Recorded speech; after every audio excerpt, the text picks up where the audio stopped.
delighted to have Zoe Simmons from the Oxford University Museum of Natural History with us. She'll be talking about the trapped data within the entomological collections and what the museum is doing to free it. So over to you. Thank you, and thank you for saying the name of the museum, because it is rather long, so that saves me an effort. So hello everybody, thank you for having me here to speak today. This is going to be a slightly different talk, as has just been alluded to. I hope it's just as interesting as the ones that have gone before. I'll try my best for you. In case you don't know me, I'm the collections manager for Diptera and Arachnida at the museum, but I'm also currently the collections project lead for the Hope project, which is what I'm here to talk about today, and in great part how that supports the recording community. It is an indoor project though. We're talking about museum collections rather than being out in the field, so hence it's a little different. So the delivery phase of this project started in September of last year. Whilst I'm going to start in a moment by giving just a little bit of background to the collections in the museum, so you've got some context for the project. I did want to just preface the talk by saying that for us, the last few months have really been a mixed bag in terms of positives and negatives. So we have had home working and furlough, which of course has affected our timelines. The collections the staff were able to get back in July, which was fantastic. The outreach elements have been heavily impacted though. The collections portion perhaps a little less so, just because we weren't able to change how that work was done. So you can't move insects via computer. So we were stuck on that front. So it did mean that we essentially had to pause the project on that bit. And I'm going to just cover some of this both pre and post COVID project as I go through today. So next slide, please.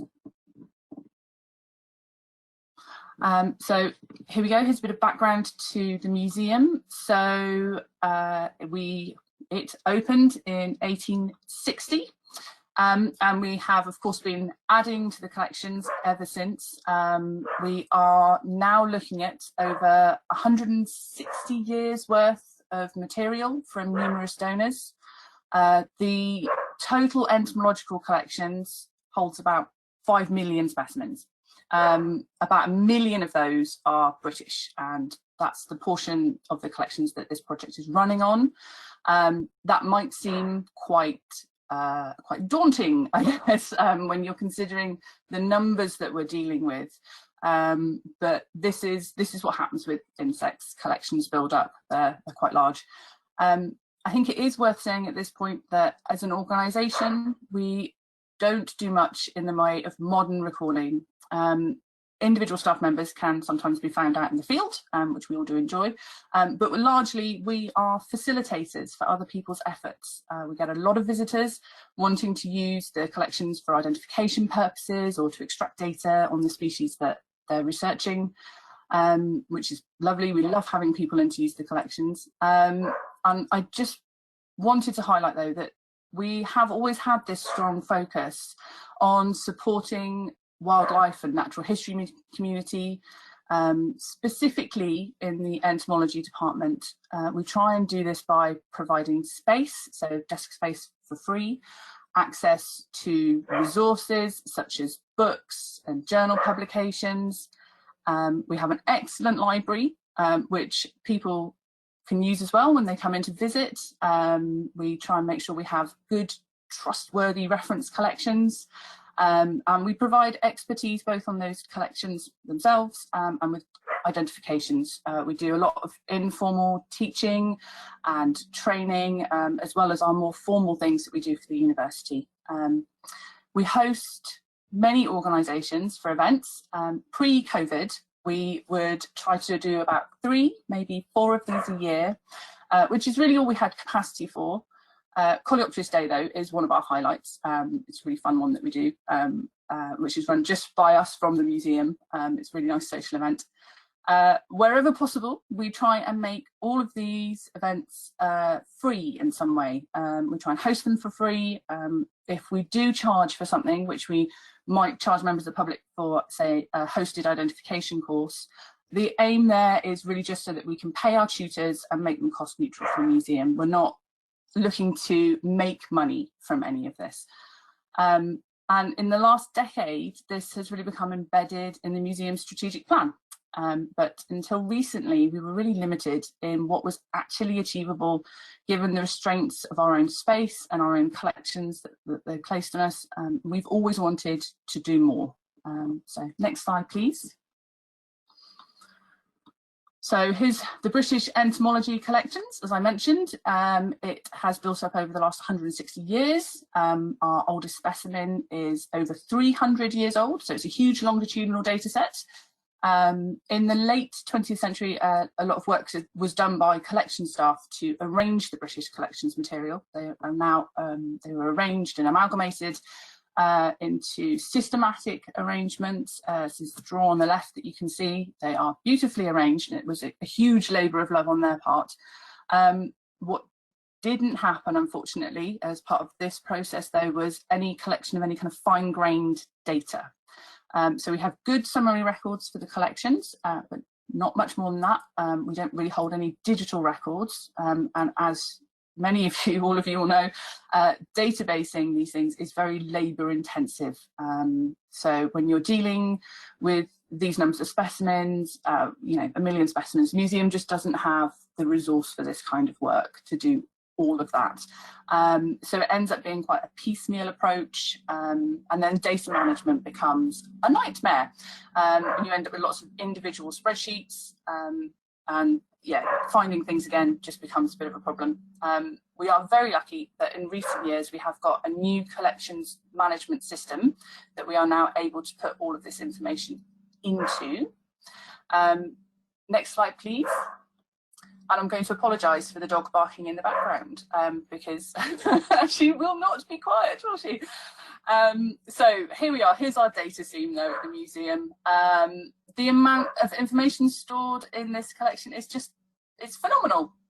It's more than just species identifications, of course. There's life history, emergence data, variation. They act as a historic record of the museum work, the people, the collectors, the researchers, and we have a lot of archives associated with the collection, some of which are physically in the drawer, as you can see from the photograph. But this data is, as I mentioned earlier, essentially trapped in its format as we have it now. The last photo that you can see on this slide, though, illustrates other problems we have with accessing the collection in its current format. So you can see naphthalene crystals, which were previously used as a pest deterrent. You know, other than physical damage to the collection, it makes it difficult for people to use the drawers. It smells really bad. And other issues that we've got were included things like degradation of the collections through mechanical damage, verdigris, acidic off-gassing, which damages the paper. And many of the drawers are now out of space. So we've been squirreling collections wherever we can. They are laid in store for the day when they can finally be incorporated, which hopefully will be soon after the back off, you know, when we've done this project. But it is very unsatisfactory to do that.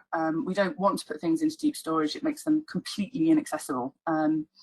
The other problem we've got is that obviously taxonomy has changed, and so a lot of the collection is now quite out of date, making it difficult to navigate. We can't easily update that arrangement in its current format.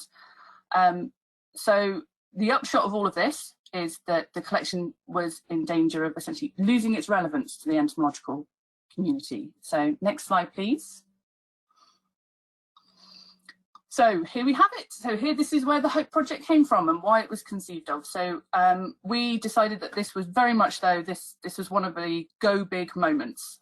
So we could have broken the collections down into smaller projects and tried to secure funding for those individual chunks, but it's harder that way. That it just takes a very long time to get anything done. So we went all in, and what we ended up with was a £1.3 million project, of which £700,000 comes from the National Lottery.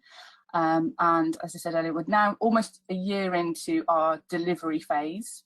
The project's named for the department's founder, who's the Reverend Frederick William Hope, my apologies. And but partly because we can make a great acronym out of that. So HOPE stands for Heritage, Outreach and Preservation of Entomology, which encompasses all 3 strands of work that we are undertaking with this project.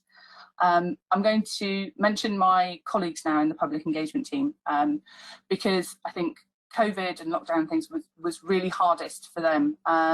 So the learning team started their contracts just as lockdown came into effect. And it meant that we weren't able to furlough them, and they were working all through that time, but without access to the museum or the collections, or for a large part, any of the staff that were already working on that project. So so the whole collections team for this was furloughed. And that just left me possibly an inadequate resource for them. So they did some work though, they pivoted very quickly and were able to produce a project called 6 Legs of Summer, which was aimed at school children.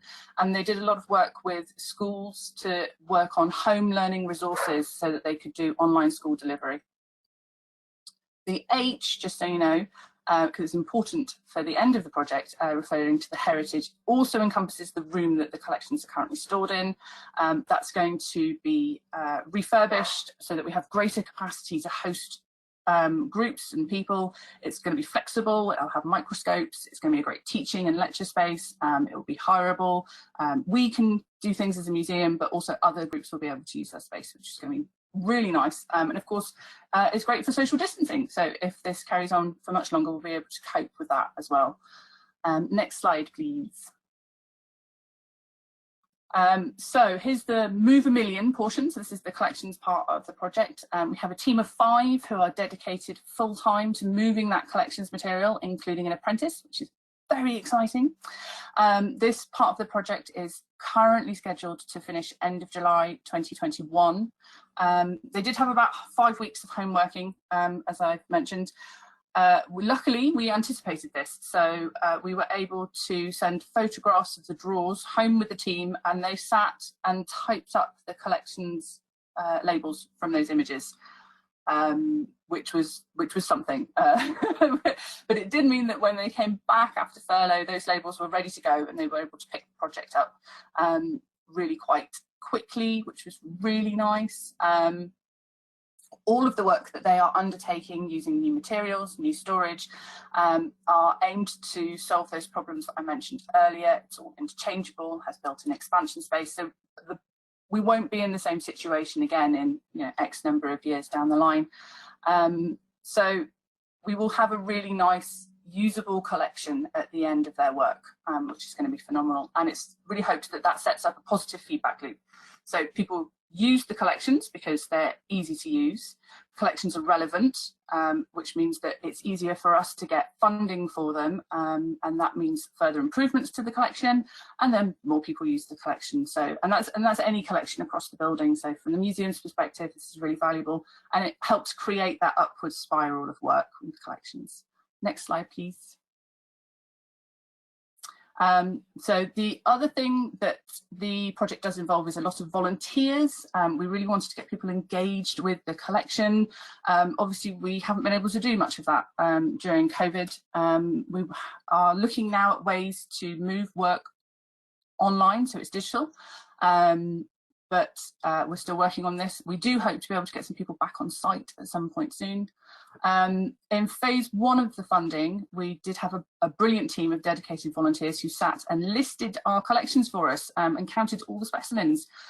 So this tiny little spreadsheet that you can see, this is my geeky moment, I do love it, but it's just the start of our data collecting. So we will be building on this during and after the project.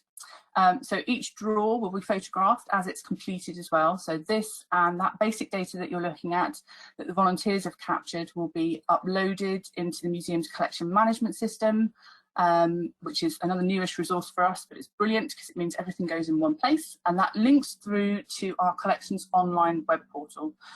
So people will be able to browse the collections remotely.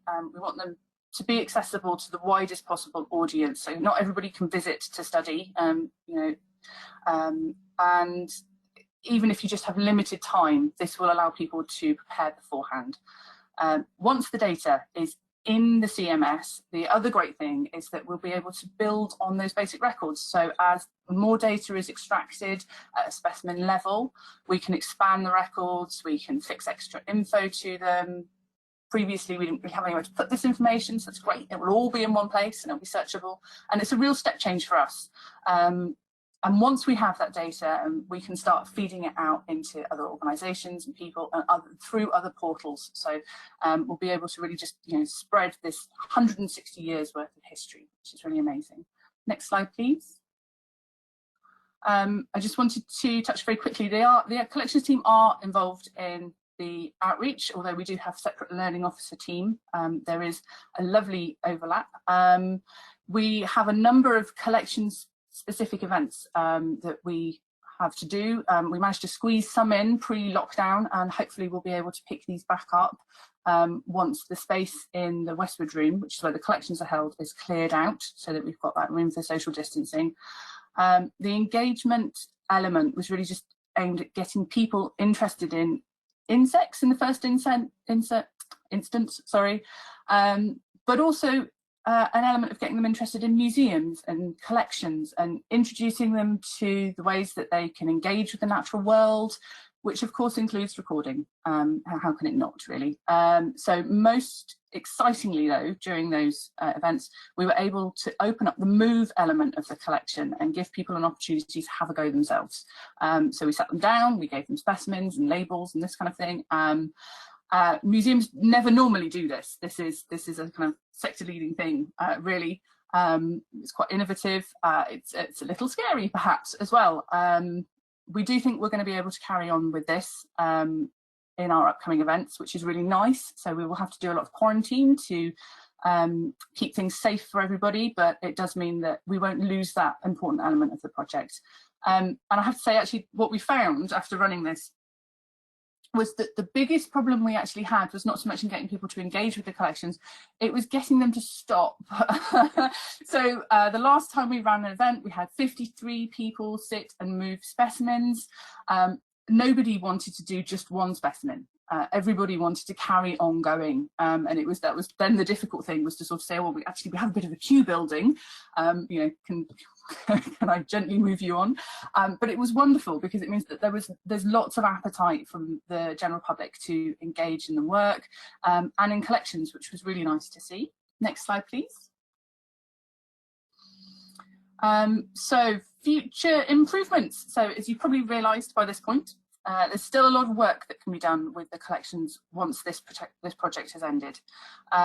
Getting the specimens labelled and moved over into new storage is absolutely fantastic, and as huge a first step as that is, it is just one of many that we'll be able to take. So significantly, one of the things we can start focusing on is getting our identifications checked and updated, and that's where our feedback loop comes into play again. Material is more accessible, it will be better presented, because there's room to work, so people are more likely to come and look at our materials, which is really nice. So hopefully we'll get some researchers in to check these things over. We've invested a lot of money in this project. We've invested a lot of other people's money in this project. So hopefully that encourages other people to invest in terms of time as well. And the collection should just go from strength to strength, which is really nice. And as stated earlier, this incremental increase in the data collected on the collections that's part of our project legacy. We intend to build on this. We're not going to stop once this project ends. We knew when we set out that we wouldn't be able to do everything. What we wanted to do though was ensure that we had built a strong platform that we could then springboard from. This has been one of the strengths of the project during COVID. It's given us some flexibility to rework parts of the project into a different format, and we are currently going through all of our engagement programs and trying to pivot them around so that we're still able to engage with people on a kind of face-to-face level, albeit over a computer or with social distancing.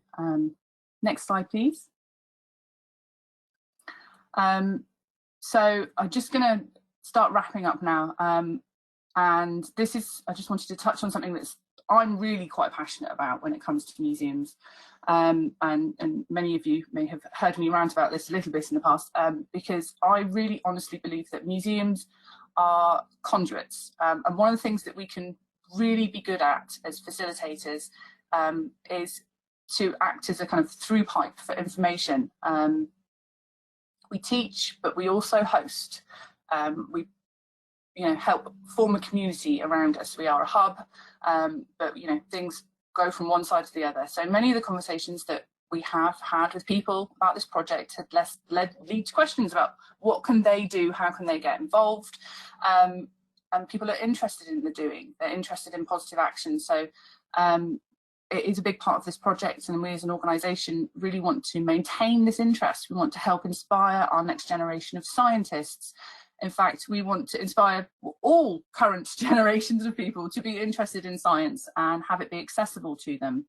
And whilst insects are our current tool for doing this, I'm personally very excited to be part of this, because obviously it's my interest, but anything that we can do to inspire and encourage people to take an interest in the natural world, to participate in activities at any level, be it insects or not, that's a positive and worthwhile outcome for us.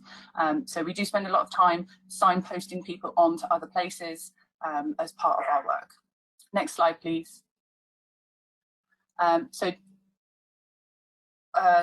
Just to wrap this up, I wanted to say that we as a museum, we're not alone in this. There are other big projects running. We are the biggest currently in almost every sense. But there are two other projects that might be worth me just mentioning in case you're interested before I go. Cambridge Museum of Zoology has a lovely project called Butterflies Through Time. So they are focusing just on one order of insects.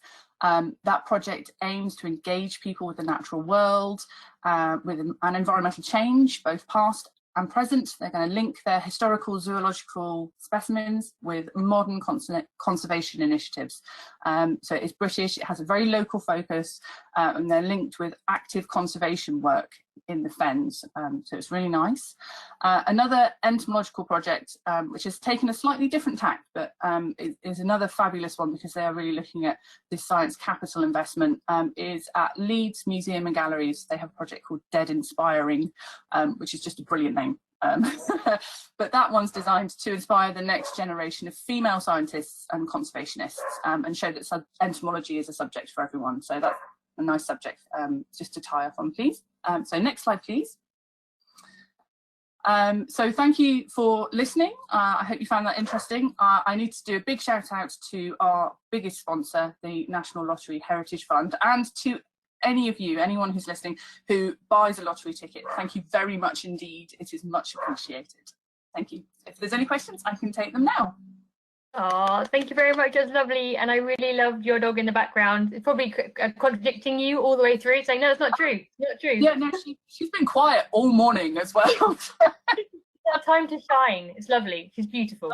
So thank you very much. That's fascinating. And so just it's lovely to like how empowering it is, and the kind of, I think museums are in incredible places, and in terms of the legacy of recording, like what we're doing in the field and what you guys are doing in the museums, it's really important to kind of marry those up and work together to kind of keep the knowledge flowing. It's really important. And I think as well, I think for people who live in urban areas, it's really nice to actually, for them to be able to go, if maybe they can't go into the countryside so much, they could go to a museum and still see the kind of wildlife that's around. I think it's really lovely. We've got one question. So bearing in mind the track and trace Excel fiasco, what spreadsheet system do you use if you're going to record 1 million records? Horrifyingly, Excel. Are you being paid 12 billion to do it, is the question? No, so we are, that basic data is well managed in Excel actually, and we're in the process now of loading that up into our collections management system. So that is a program called KE-EMU, which is a piece of museum software which will not have any of those problems with Excel. We just hold the data in that, and then we're doing a big upload, so it will be safe and locked away and managed very beautifully. So the problem we have with EMU which some people may have experienced, because London also runs a similar system, is that it's very difficult to give other people access to that, because it holds all the information about our collections at the museum, some of which is sensitive, and obviously we don't want to get into any situation where somebody accidentally leans on a delete key or anything like that. Yeah, just the horrifying thought that is. So the way to manage the data when we're using volunteer teams like this is to just go with Excel, which is obviously less daunting for them as well. A lot of people are familiar with Excel where they wouldn't be with our big database system. So it has that, you know, we don't want to terrify them in the process. They're doing fantastic work for us. So yes, Excel to start, and then we lock it away in our vault that is our CMS. Thank you. And the questionnaire said that's very reassuring. Thank you. It's great. So great. That's all from me. But thank you very much. It's really lovely talk. Thank you.